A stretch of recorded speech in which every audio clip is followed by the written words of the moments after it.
I reckon that's the angle.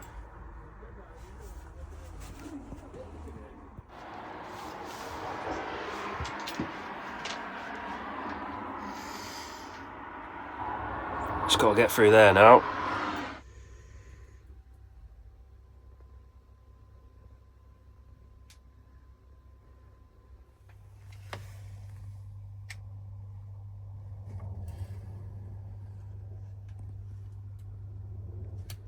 So yesterday I managed to drill through there to run these wires out here, through there, and then that's out into the front behind the driver's seat. So then those wires will go to the starter battery, which is underneath the seat down there. And today I'm hopefully going to get everything wired up. Got a new inverter, DC to DC charger, massive 300 amp hour battery to massively upgrade my system. I'm trying to contain it in this quite small little area underneath my seating. So the plan is this will be like a shelf that I'm going to attach something to the side so that this bus bar can sit a couple of inches above the battery, so there's a gap between, and it'll just sit on top just so that all these connections can be super close and the bus bar can sit like this so I can get access to everything. Same with these two things. So the battery is in. There's a bit of foam there just because I squashed it in because it was the right height, so it's just keeping the battery wedged in. Screwed that to the floor to keep the battery secure that way, and I'm going to do the same with that one. Then I need to connect everything to the connector box and then connect my charger and inverter to this.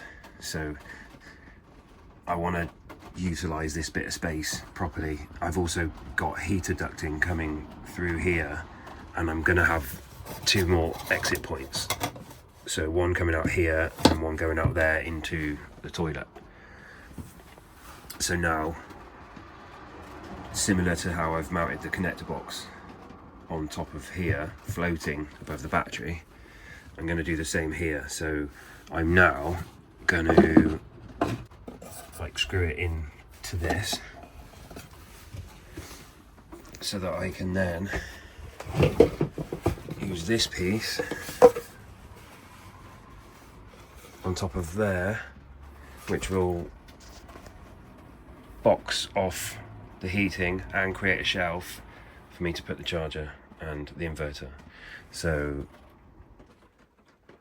I feel like electrics always just look like a bit of a jumbled mess. There's not really any way of making it really neat unless you just spread it out loads and waste loads of space. So this might be able to be tidied up a little bit, but it works. I need to make another false bit of floor on this shelf so that this inverter can sit higher than that, so those two cables can go across. So last thing I need to do is just put a block of wood under this to raise it up and then fix that down. So I've completed wiring up all this side of it. All I need to do is connect those two cables to the starter battery at the front, so that it can charge. However, this is all connected up, so it should work. If this battery is new and isn't empty, I would imagine it doesn't come empty. I imagine it would come fully charged. I should have 300 amp hours there before I would even need to charge it. So that would need to be on, and we got some power. And then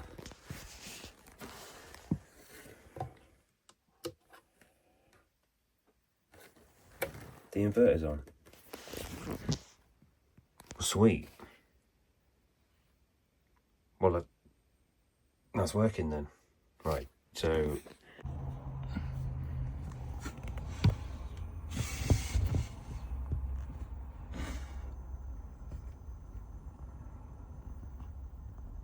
now it seems that is the only place where it's got fried. You can see the different colour of those two bolts. That one is still gold. This does not seem loose. This one, however, I was able to do that with my finger. So that one probably wasn't quite tight enough. But this one, and unless it's been like welded on from getting so hot, doesn't seem like it was loose. But this one seemed maybe it was not loose, but only kind of finger tight. So yeah, I'm at a loss. I'm aware that it's basically a loose connection that can cause this. So can this one, being ever so slightly not tied down tight enough, cause that one to fry?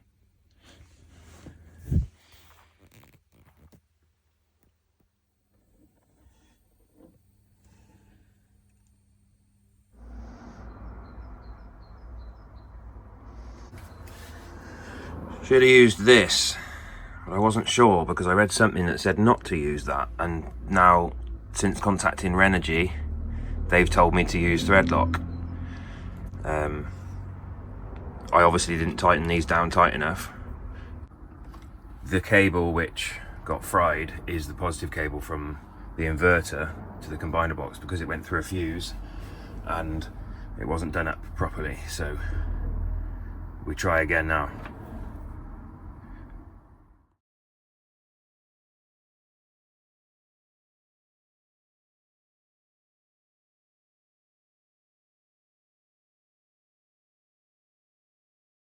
Need to connect this to the battery and then put this in line, so I need another little bit of cable coming from here to the combiner box.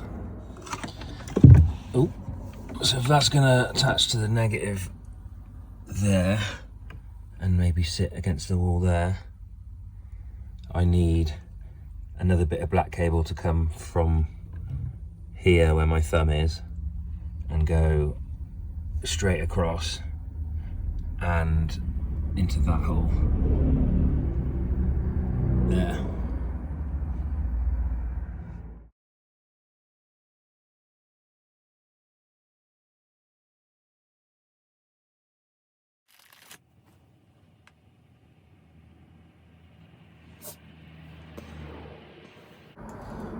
This is not easy.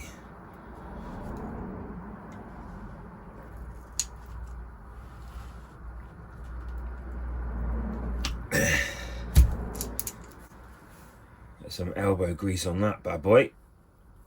Here we go.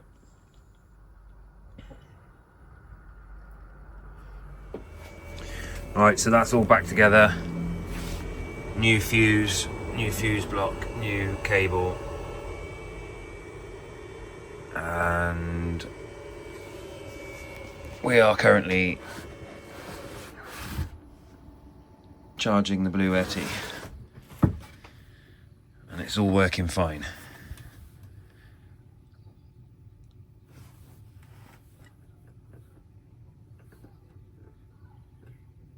These cables are warm, but there is 800 watts going through them, so I would imagine that they should be a little bit warm, but I don't know.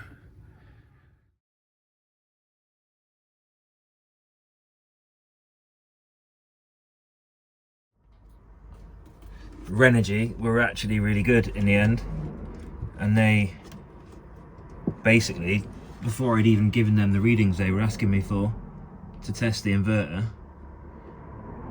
they just said, right, what's your address, get us the serial number, we're sending you a new inverter. So that's all back up and running, new inverter, and I'm going to connect the monitor so that I can do all the readings. I've decided to just put it under here instead of cutting a hole in the van somewhere.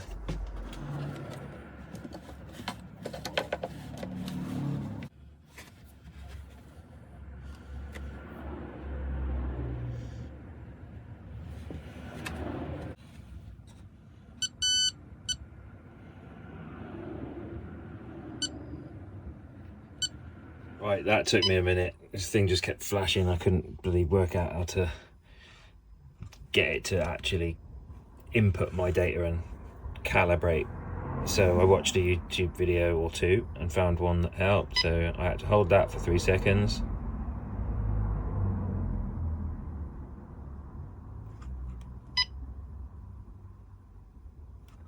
Then I had to put 300 amp hours in. My full capacity, which we tested yesterday with the multimeter, was 13.8. Zero, according to the manual, is 10. So then I back out of that. Yeah, when that's flashing, you can go down to set each one, and then you just hit OK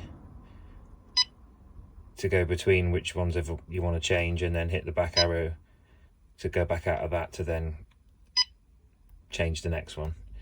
So you go back to that, and it wasn't calibrated, but then you have to hold down the up arrow and then it calibrates. So yeah, green light on the charger, which looks yellow, but it is green, trust me, which means it's fully charged, because I've been waiting until the battery was fully charged so that I can install the monitor. So you have to do this when the battery is at 100%. So yeah, 300 amp hours, 100%. Although I'm not sure why it says 13.3 volts there when I've just input 13.8. I'm not sure what that's about, but we'll just see how it goes. So at the moment, I have a Blue Yeti 180p, 1440 watt hours, 1800 watt inverter, but it can power surge up to 2700, which is why I only got a 1000 watt inverter for that, because I can use this to actually power any sort of cooking devices, my oven basically, which I can't wait to get using once I've sorted the kitchen and all this out. This looks a mess. So I want to obviously rewire all the 12 volt over to this side. Then I will just be using this to power the fridge, because it's got the cigarette lighter socket, which is what the fridge plug is for the 12 volt. So instead of just wiring one of those into the fuse board to plug it in, I quite like that it just plugs into a proper port. And the fast charging USB-C is amazing for charging my phone. It fully charges it in no time, so it's handy for that. I mean, in theory, I've had this for the last year. I've been using this for the last year, and I've only just got and installed all this. But I'm going to keep both. This is charged off the alternator. This is charged off solar panels. And this is just handy, yeah, for plugging all the USB things into. And plus, I've got this for portable use if I ever want to take it outside and use it as well. But right now, I'm going to stop rambling, and I want to move this over to this side.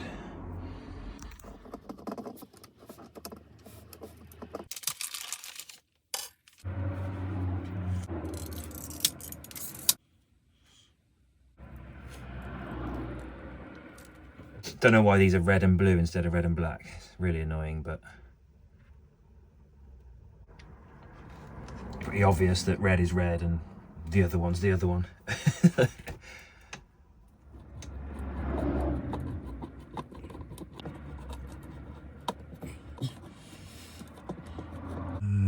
Heater,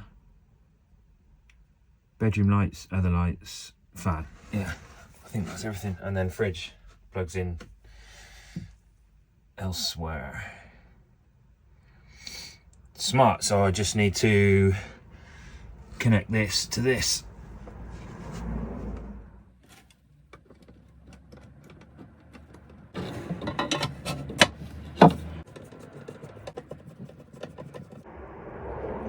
Pretty smart, that.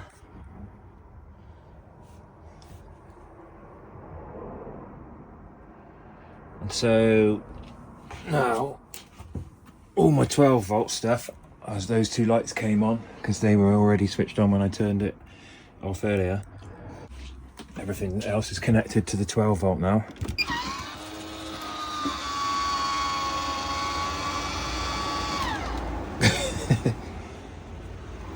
Sweet.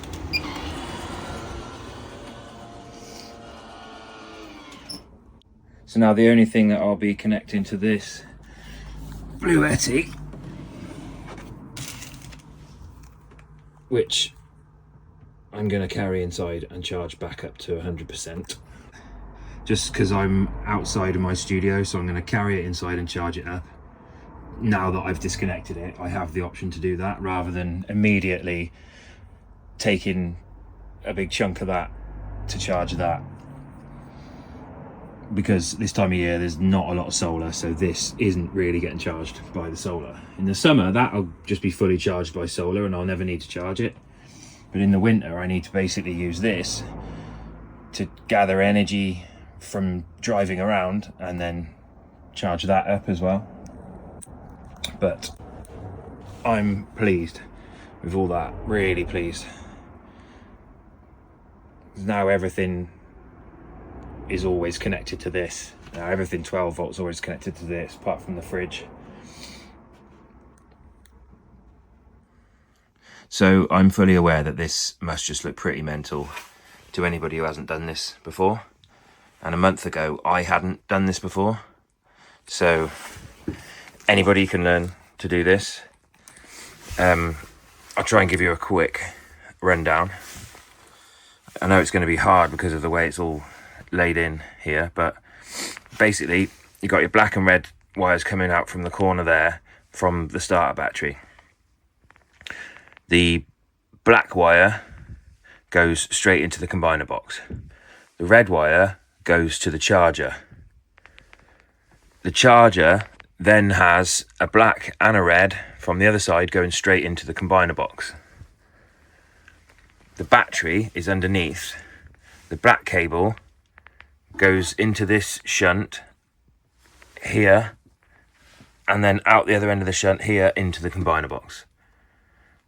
The shunt is then connected to the positive of the battery and then plugged into the monitor. That's what that shunt is for, so that this can read the battery. The inverter is then black and red straight into the combiner box. The red has a fuse in line, as does the red from the charger has a fuse in line. As I said, the black from the battery goes to the shunt and then into the combiner box. The red from the battery goes into this cut-off switch and into the combiner box. Then the fuse block, which has all my lights and heater, fan, all plugged into that, is literally just connected to the combiner box, which is also a bus bar. So there's a positive and a negative bus bar inside of this. So all the reds are connected to the red side, all the blacks are connected to the black side. And that is a Bluetooth module which is connected to the charger. So that this is so that you can connect to the apps and monitor stuff. However, because I only have a port for a Bluetooth module on the charger, it basically can only monitor the charger. So all I can really look at when I'm driving on the app is how much energy is going into the charger. This Bluetooth module doesn't help me monitor my actual system because it's not connected to the battery. And because my battery doesn't have the ability to plug a Bluetooth module in, I've had to get this display instead. So that's fine. I don't really need it to be on my phone. I don't really need to check it that often. I just need to be able to see what percentage and stuff I'm at. So yeah, that's it. Really simple. If anyone has any questions or needs any help, then just leave a comment below and I'll pretty much try to reply to absolutely everybody. So yeah, if you need to discuss anything, give me a shout. So today I stuck the upstand around the kitchen and this is almost ready for me to now get my Ninja oven out and unbox that and start making food in here. So now this is all sorted, new inverter from Renogy and everything's connected. I'm powered now. I just need to let this go off and run a bead of silicone around the inside, and then stay tuned. So stay tuned for my next video, or one of my next videos will be unboxing my Ninja oven and cooking up some food in here. So we're cooking now. We will be next week. So yeah, I'm really pleased. This is like been a long, well, it's been the whole of 2024 I've been working on this whilst living in it. So it's going to be good to just enjoy living in it rather than having to constantly work on it. I can't wait to just unbox that oven and make some food in here and just put my feet up and eat pizza. Stay tuned. Like this video, comment down below, comment anything you want, even if it's just to take the mick out of me. Have a laugh, let's have a laugh. And subscribe. Please subscribe, help me grow this channel. I need to get above 1,000. I'm gaining on it and I need a certain amount of watch hours, but I'm close to feeling like this is an actual YouTube channel, and I'm gonna be like happy to keep making content for everyone. So yeah, hit all those buttons and do all those things.